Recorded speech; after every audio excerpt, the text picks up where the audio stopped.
So welcome back to the video.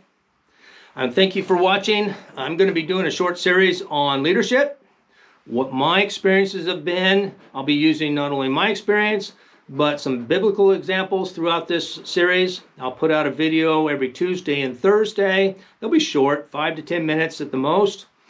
And let's get started. So the first question is, what's a leader? A leader is nothing more than to influence others. The ability of one person to influence others to follow his or her lead. That's it. Okay, so some famous leaders that we can think about would be General Montgomery, Winston Churchill, General MacArthur, and some biblical leaders would be Moses, Joshua, David. The list goes on. There's people out there that, did great jobs at leadership and had lots of followers. Okay, let me read you a quote from Fleet Admiral Nimitz. He once said, "Leadership may be defined as the quality that inspires sufficient confidence in subordinates as to be willing to accept his views and carry out his commands." Pretty good, huh? So let's get to the first point. If you're looking for great things for yourself, don't be a leader, because that's selfish motivation and it's going to cause you to fail. If you're doing it solely for you, no one's going to want to follow you. You need to be doing it for others. That's called servant leadership. Some scripture in the Bible, if we turn to Mark chapter 10, verses 43 through 44, basically says, "Whoever wants to become great among you must be a servant, and whoever wants to be first must be slave to all." So basically this means give yourself to the others in service, not in coaxing or inducing others to serve you. An example of this would be back when in my young Army days, when I was a buck sergeant, I got tasked with doing some extra duty outside, managing 3 soldiers that had recently got Article 15s.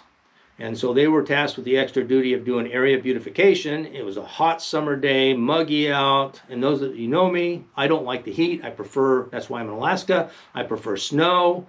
I prefer cold. It's just the way it is. Anyways, we go out there and we're doing this task, and I pick up a rake and I'm starting to work on the area that needed to be worked on. Next thing I do, I look over at those soldiers and they're all standing there watching me. And I go, "What are you guys doing?" And they said, "Sergeant, you're the first NCO that's ever come out and done the job with us and not told us what to do and then walk away."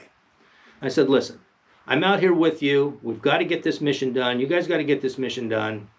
The sooner we work together as a team, the sooner we get to finish this job and get back inside where it's not so hot and muggy out." From that day on, things were great with the soldiers that were beneath me in the unit, because they all knew that I was willing to get dirty with them. That's basically being a servant leader. I'm out there doing it with them. So let's end this video. Like I said, they're going to be short. So a true leader will never campaign for a promotion. And true leaders must be willing to suffer for the sake of the mission great enough to demand their wholehearted obedience. Let's give an example of that.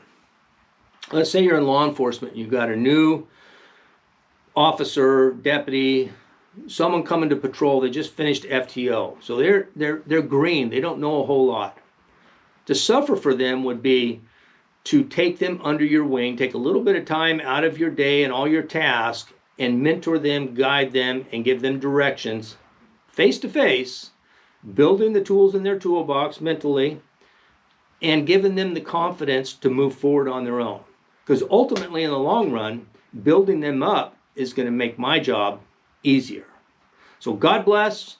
Hope this is good. Please like and subscribe to the channel. And by all means, give me some comments in the comment section on what you think about this video.